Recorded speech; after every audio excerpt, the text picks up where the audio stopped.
हरक साहब ये बताइए कि आपने हरीश रावत साहब से आशीर्वाद मांगा लेकिन और उन्होंने मना कर दिया कि मैं कोई आशीर्वाद नहीं दूंगा।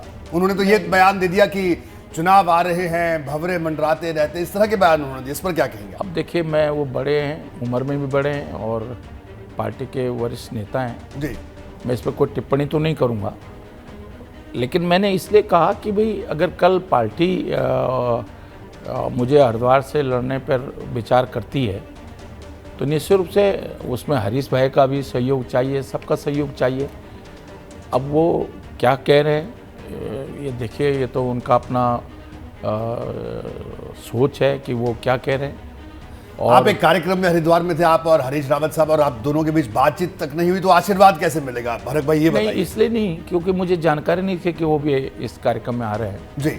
और जब मैं मीडिया से बातचीत करके निकल रहा था जी, तब मुझे किसी ने कहा कि वो भी बैठे हैं और वो कहीं अंदर किसी आश्रम के किसी कमरे में बैठे थे, और क्योंकि दरवाजे पे पूरा मीडिया खड़ा था जी, फिर मुझे लगा कि खामोखाम ये सुर्खियाँ बनेंगी जी।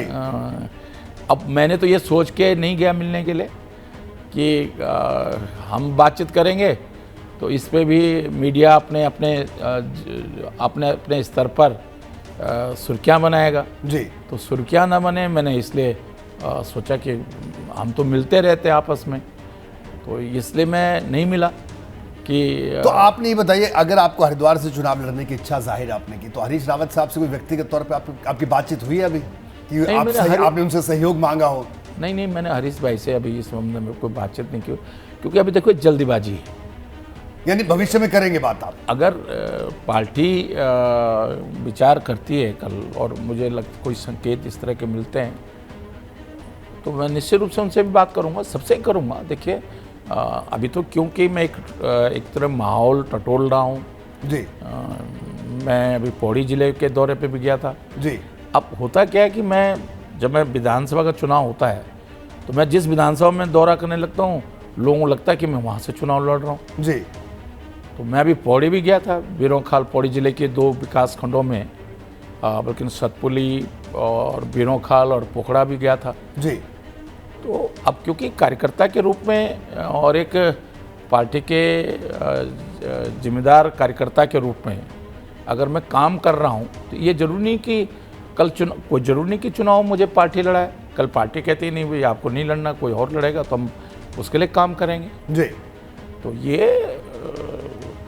ये ज़रूरी नहीं है। और मैं सोचता हूँ कि इस समय कांग्रेस में जो कहना चाह रहा हूँ, जो मैंने महसूस किया है कि इस समय कांग्रेस का मजबूत होना ये केवल कांग्रेस के लिए ज़रूरी नहीं है। जी। हरीश रावत, हरक सिंह रावत या प्रीतम या गोदियाल या करण मेहरा के लिए ज़रूरी नहीं है। इस समय कांग्रेस का मजबूत होना उत्तराखंड के लिए ज़रूरी है, उत्तराखंड के लोकतंत्र के लिए ज़रूरी है।